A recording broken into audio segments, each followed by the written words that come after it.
नमस्कार। मोदी साहब नहीं, इस बार इस नए चाणक्य ने बीजेपी की हरियाणा में काया पलट कर दी। सिर्फ 20 दिन में हरियाणा के पूरे चुनाव को पलट के रख दिया।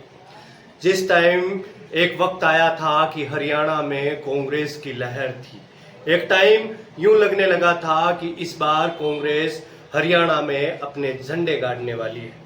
सारे एग्जिट पोल जब ये बता रहे थे कि हरियाणा कांग्रेस जीत रहा है, उस वक्त एक चाणक्य था भारतीय जनता पार्टी में जो अपना काम कर रहा था।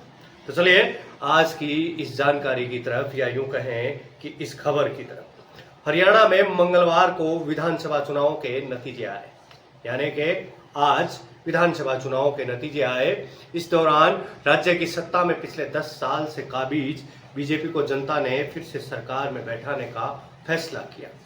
हरियाणा चुनाव के नतीजे ने पूरे देश को हैरान कर दिया।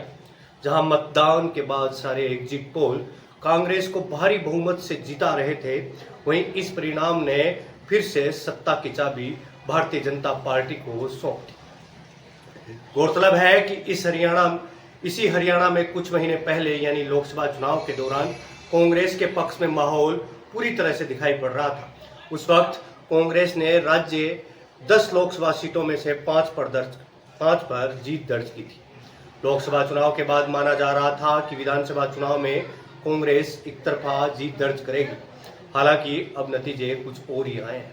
नतीजों में भारतीय जनता पार्टी को स्पष्ट बहुमत मिलने के बाद अब सवाल उठ रहे हैं कि भारतीय जनता पार्टी ने हरियाणा में जीती हुई बाजी को कैसे पलटा। इस सवाल का जवाब जानने के लिए हमें 4 महीने पीछे चलना पड़ेगा। लोकसभा चुनाव में हरियाणा में झटका खाने के बाद बीजेपी ने विधानसभा चुनाव के लिए एक नई रणनीति बनाने का काम शुरू किया। प्रधानमंत्री नरेंद्र मोदी और केंद्रीय गृह मंत्री अमित शाह ने हरियाणा चुनाव में भारतीय जनता पार्टी को जिताने की जिम्मेदारी अपने सबसे भरोसेमंद नेता धर्मेंद्र प्रधान को सौंपी। बीजेपी ने प्रधान को हरियाणा का चुनाव प्रभारी बनाया। चुनावी कमान मिलने के बाद प्रधान ने हरियाणा में नए प्रयोग करने शुरू किए। उन्होंने राज्य की उन सीटों को चिन्हित किया जहां पर भाजपा के खिलाफ ज्यादा विरोध था। इसके बाद निर्दलियों को साध कर उन्होंने बीजेपी को विरोध में पड़ने वाले वोटों को बांट दिया। इसके साथ ही चुनाव को कैसे जाट वर्सेस नॉन जाट किया जाए, इस पर भी बीजेपी के रणनीतिकारों ने बड़ी मेहनत की, जिसका नतीजा ये हुआ कि हरियाणा में भाजपा लगातार तीसरी बार सरकार बनाने जा रही है। एक बात आपको पता ही होगी कि इस बार हरियाणा में जितना जातिवाद हुआ, जितना जातवाद हुआ, जितनी एक जाति को टारगेट करके जितना काम किया गया, शायद ही ऐसा पहले कभी हुआ हो। हरियाणा में जाट वर्सेस नॉन जाट की राजनीति को बड़ी अहमता से देखा गया और इस Jat versus non Jat community को पूरी तरीके से एक जातीय वैमनस्यता फैलाने का काम किया इन राजनीतिक पार्टियों ने। इन राजनीतिक दरिंदों ने अपना मतलब निकालने के लिए कभी धर्म के नाम पे और कभी जातीय वैमनस्यता के नाम पे अपना काम निकालने का काम अक्सर किया है।